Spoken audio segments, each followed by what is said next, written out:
Entah kenapa Zara merasakan sesuatu yang aneh saat tangannya digenggam begitu kuat oleh Sagara, seolah si pria ini enggan untuk melepaskannya. Seumur-umur ia belum pernah diperlakukan seperti ini oleh seorang pria, meskipun dulu dirinya sempat menikah, tapi sikap Jaka begitu dingin padanya, menggenggam tangan pun hanya sepintas saja, itu juga terpaksa karena posisinya di depan ibunya. Zara sempat kesakitan, hingga akhirnya saat mereka tiba di depan lobi kantor, Zara meminta Sagara untuk melepaskan tangannya, apalagi saat ini mereka berdua menjadi pusat perhatian satu gedung. Kenapa di hari pertama aku bekerja, bisa merasa begitu malu seperti ini?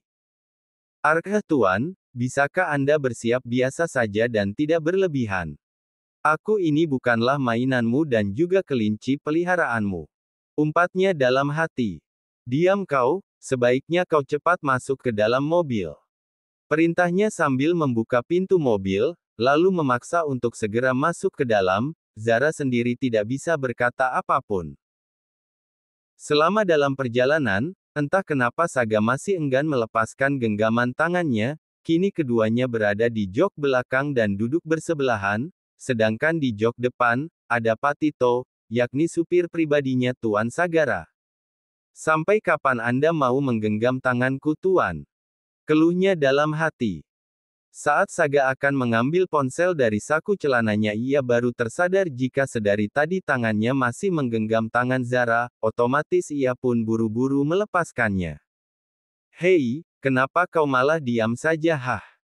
Kau tahu kan sedari tadi aku terus menggenggam tanganmu, apa kau sudah nyaman saat aku genggam tanganmu itu hah? Godanya sambil menaikkan alisnya. Anda jangan seenaknya memutar balikan fakta, sedari tadi kan saya sudah meminta Anda untuk melepaskan tangan saya, tapi Tuan seolah tidak peduli, jadi yang seharusnya bertanya seperti itu adalah saya, bukan Anda. Balasnya dengan puas. Seketika Sagara langsung terdiam dan tidak berkomentar apapun, wajahnya sampai ia palingkan karena menahan rasa malu, ia pun bingung terhadap dirinya sendiri, kenapa ia tidak bisa bersikap kejam seperti dulu. Setibanya di rumah sakit, Zara terlihat kebingungan. Siapa yang sakit Tuan? Tanyanya sambil mengekori Sagara dari belakang, karena saat Sagara melangkahkan kedua kakinya, ia begitu cepat. Maura. Jawabnya singkat.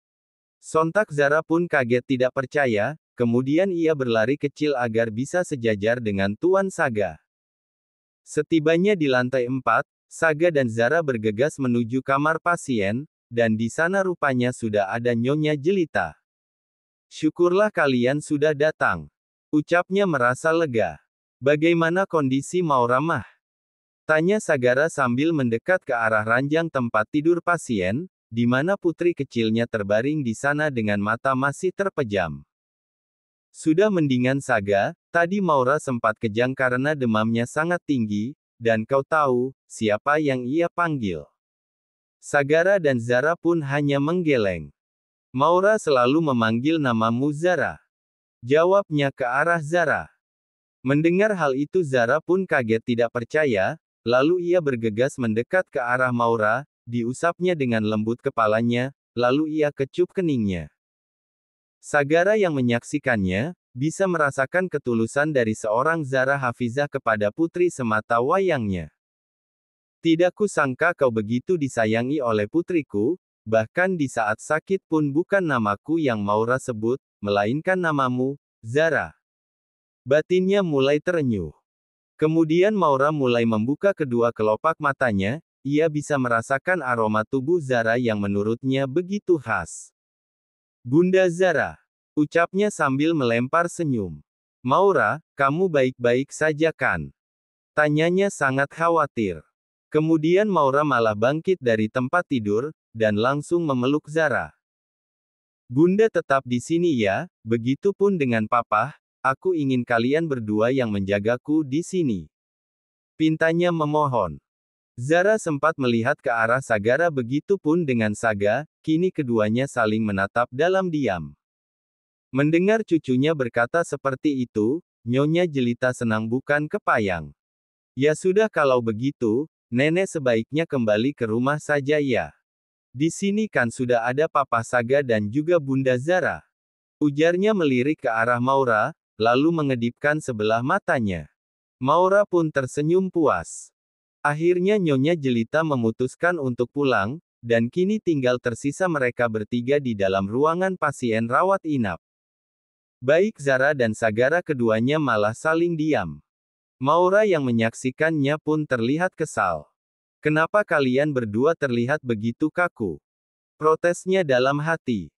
Sudah lebih dari 1 jam, baik Sagara dan juga Zara masih saling diam, tak ada suara di antara keduanya.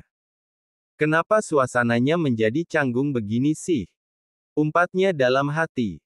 Kini Sagara mencoba mencarikan suasana, yakni dengan menawarkan makan siang kepada Zara. Zara sempat terkejut tidak percaya dengan sikap baik dan juga lembut dari seorang Sagara Mahendra yang terkenal sebagai pria dingin bagaikan kulkas 2 pintu. Tuan betulan mau membelikan saya makan siang. Ya iyalah, masa iya bohongan. Ya sudah aku pesankan saja lewat aplikasi, kau mau pesan apa? Tanyanya sambil fokus ke layar ponsel miliknya. Apa saja tuan, yang penting mengenyangkan. Jawabnya sambil melempar senyum. Saga pun langsung memesan makanan yang ia pilih untuknya dan juga Zara. Sedangkan Maura terus memperhatikan mereka berdua. Nah gitu dong, jangan kayak tadi, suasananya sudah seperti di kuburan saja, ha, ha, ha. Maura malah tertawa lepas. Sagara sempat merasa jengkel atas sikap putrinya tersebut.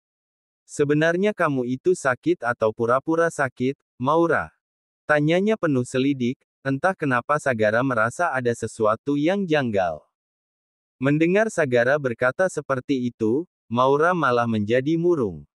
Jadi papa pikir aku itu sakit bohongan.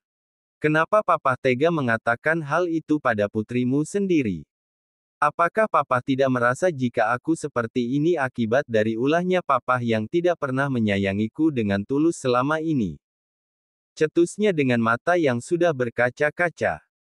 Mendengar putrinya berkata seperti itu, Sagara semakin merasa bersalah, ia pun bergegas mendekat ke arah putrinya yang telah memalingkan wajahnya, seolah tidak ingin melihat wajahnya.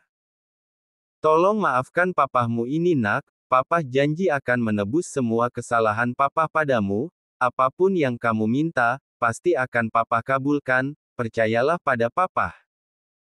Perkataan dari Sagara membuat Maura senang bukan kepayang, inilah saatnya ia mengeluarkan jurus pamungkasnya. Kalau begitu aku ingin papa menikah dengan Bunda Zara. Pintanya sambil melirik ke arah Zara. Jelep. Seketika Sagara langsung diam mematung sedangkan Zara kaget tidak percaya, ia sampai tercekat dan menelan selaivannya sendiri. Maura, kamu jangan ngaco. Cetusnya. Siapa yang ngaco sih pah?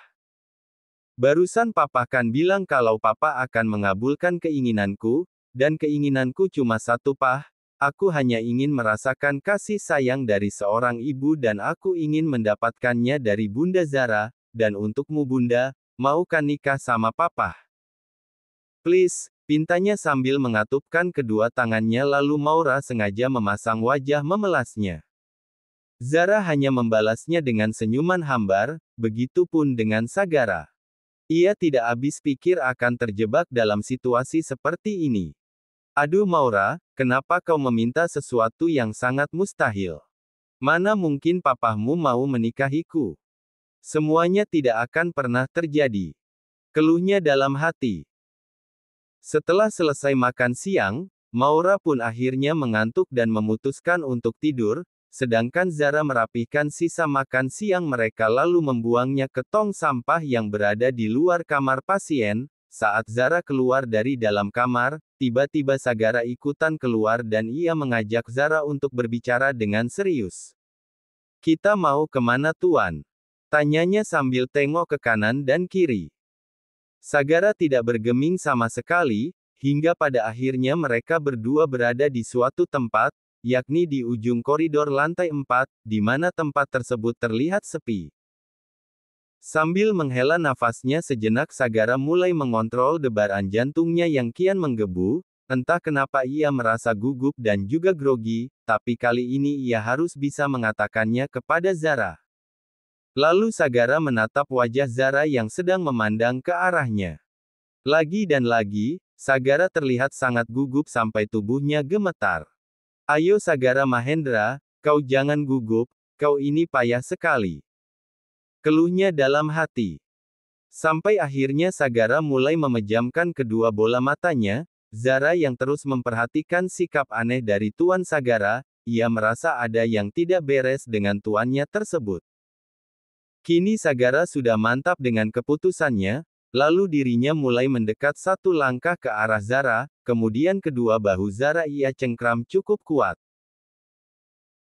Baiklah Zara, aku mengatakan ini semua demi putri kecilku dan sebagai bentuk rasa penyesalanku karena telah mengabaikannya selama ini, dan aku sudah berjanji dengan diriku sendiri bahwa aku akan menjadi seorang ayah yang akan selalu membahagiakannya, dan mungkin dengan cara inilah aku bisa menebus semua kesalahanku di masa lalu. Zara, maukah kau menikah denganku dan menjadi ibu sambung untuk putri kecilku, Maura? Ucapnya dengan bibir yang gemetar, sorot matanya yang tajam telah menggetarkan hati seorang Zara Hafizah. Mendengar hal itu, Zara benar-benar serasa tersambar sebuah petir yang telah menghantam hatinya. Zara tidak pernah menyangka bahwa Tuan Sagara akan melamarnya demi kebahagiaan putrinya, baginya ini semua benar-benar di luar dugaan. Kali ini Zara merasa seperti sedang berada di dalam sebuah keadaan yang tidak bisa ia kendalikan, di mana dirinya harus membuat keputusan yang akan mempengaruhi hidupnya selamanya. Ya Rab, ini tidaklah mungkin, pasti ini semua hanyalah mimpi.